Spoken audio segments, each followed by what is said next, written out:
Hello there. Today we're going to be building and painting Fulgrim. I always talk about the Emperor's Children, so I might as well paint the leader. So yeah, we're going to be painting old Snake Boy, Nasty Man here. He is a sizable figure. It will be a challenge, but I am up for it. Ever since I finished building and painting the tank that I recently painted on this channel, I'm feeling a little confident. So I feel like, yes, I can do it.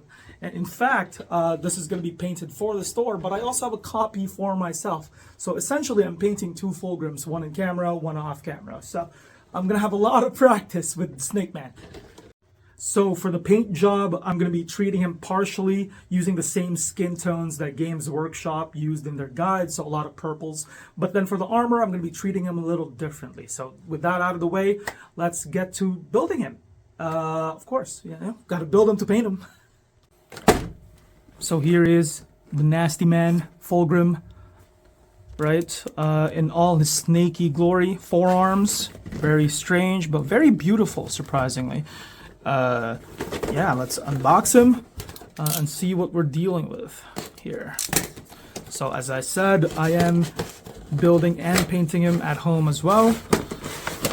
But just so for your sake, let's see what we're doing. So obviously we have the instruction manual and two sprues. I spoiled that immediately, but yeah, just two sprues. So if you're a sprue head, meaning you might, if you prefer having lots and lots of sprues, you might be a little disappointed because there's only two sprues.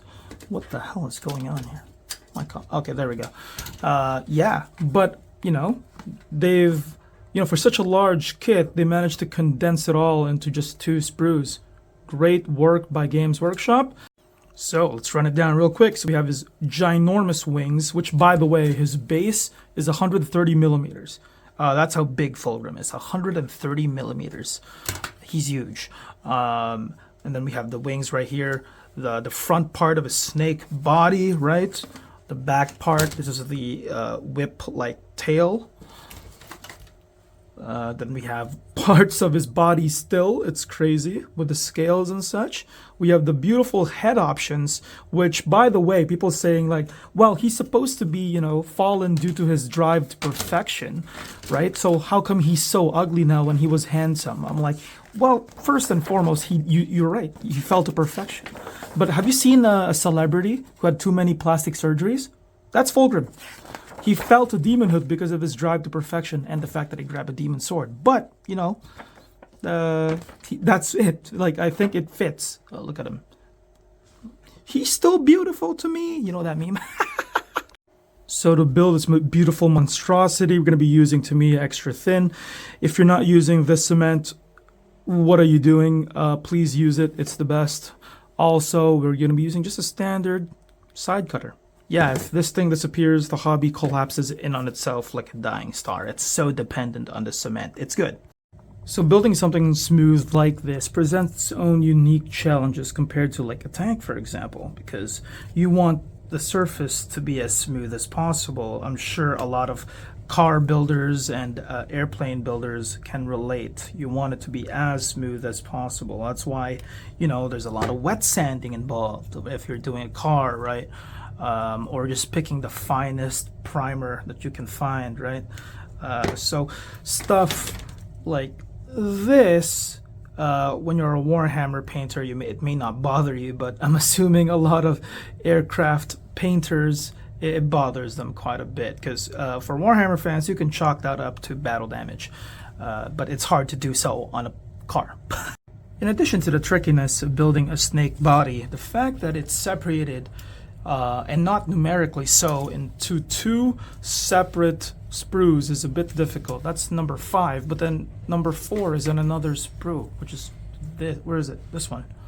It's in a whole different sprue. It's a little difficult and then confusing when you realize that you have to do something like that. I wonder if it's intentional that he's shaped like Ouroboros. If you know, you know. But anyway. Try to put that together. The seam lines will be hidden by their primers. They do run a little thicker, so it's like an unintentional like filling primer. So it will be okay, I think. So you wouldn't be able to see this afterwards. Now all we need is to combine the two pieces. So let's put more cement. Please do not huff this thing. It is bad for your health. Then just put the two together. What I keep missing. There we go. Oh yeah, look at that.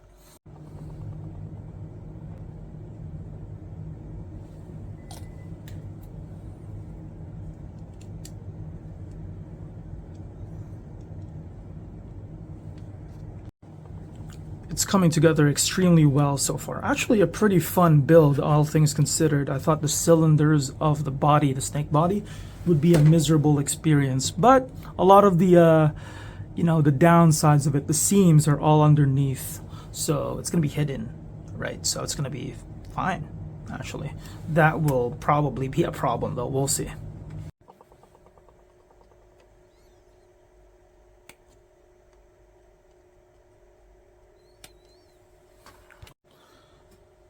Gotta be careful with this one, as it's wrapped with the more kind of fragile end of the tail, or around it. So let's be careful. But it's this gigantic piece here.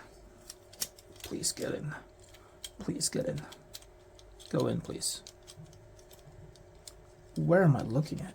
What's going on? Okay, there we go. What? Okay. Hello? Okay, no, we're good. We're good. Oh, yeah. Okay, okay, okay. It's all coming together. Beautiful. It's time for what is essentially the last pieces of the snake body. This is a massive wound slash gash that he keeps open for sadistic pleasure's sake. It's a little twisted, but...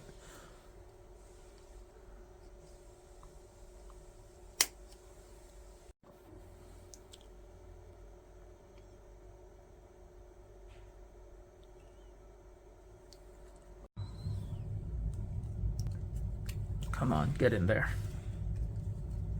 Oh yeah, it's all coming together. Let me add a bit more.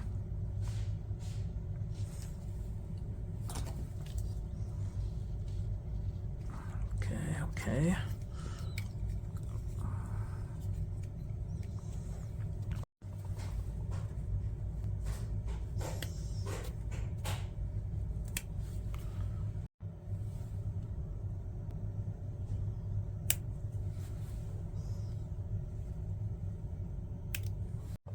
Why is Fulgrim so cheeked up? Yes, that is actually his bum.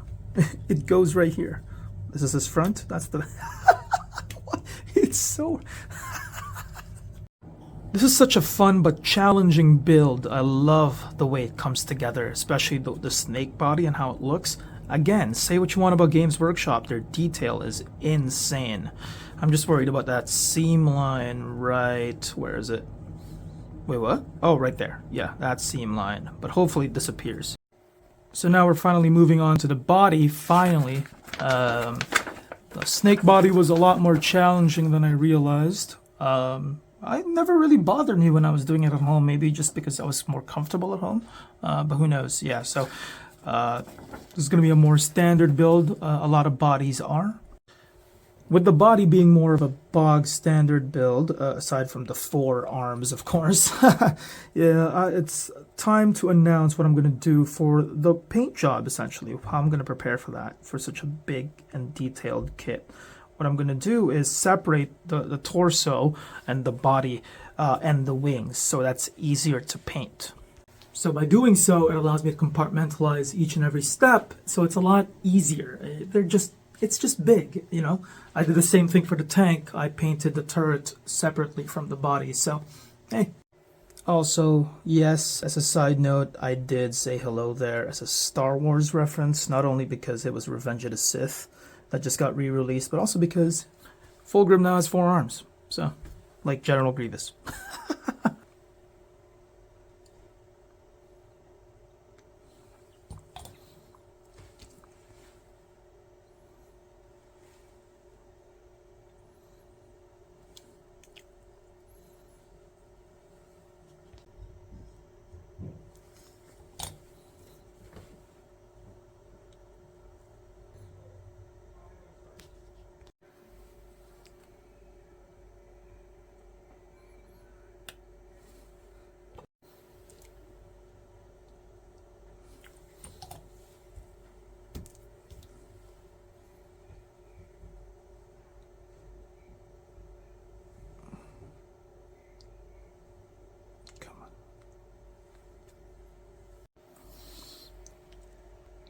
Carefully now.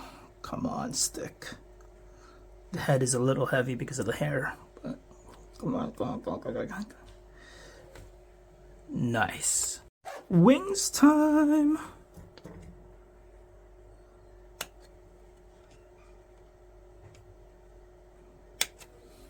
So the head, body, wings, and, well, lower body are all assembled. Now we're going to be priming him with gray cere.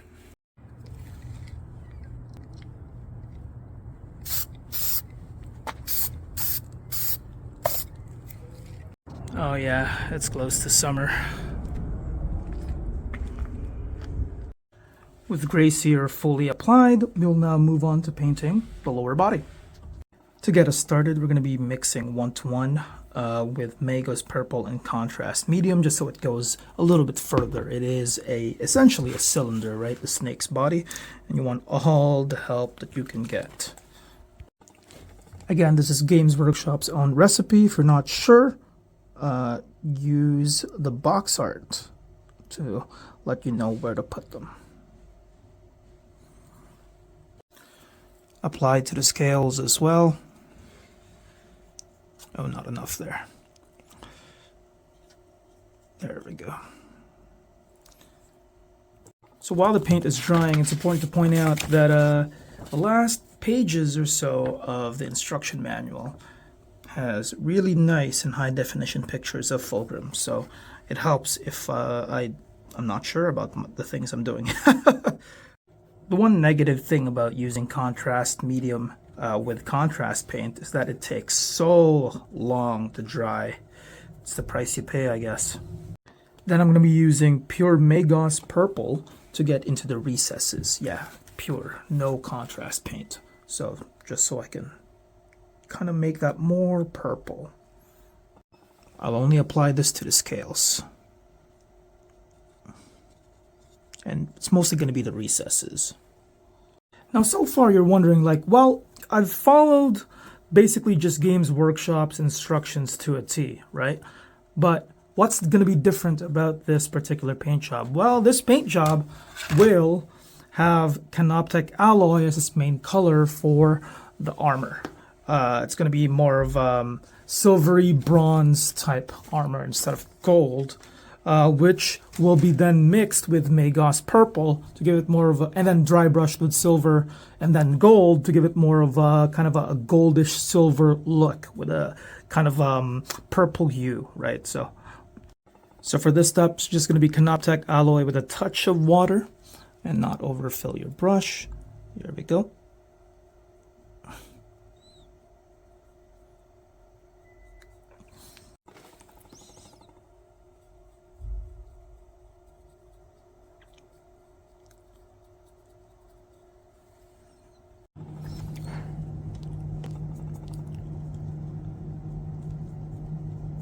All right, the armor is looking good so far. This is just 2 coats of Canoptek alloy, but unfortunately, it is 5 o'clock. All right, guys, well, that's it for me today. Hope you had a great time watching. That was an experience for me. I don't know why it took me longer to build here. Again, might have been just the comfort level. I'm more comfortable at home, my own leisure, rather than, constrained to a shift. But otherwise, that's it for me today. I'll see you all in part 2. And for part 2, it's just going to be all painting. And it's going to be fun. I'm having a blast already. It just took a while for the skin to dry. Follow us on our socials. We're trying to hit 10K on YouTube, so subscribe and like if you haven't already. I'll see you guys next time. Bye-bye.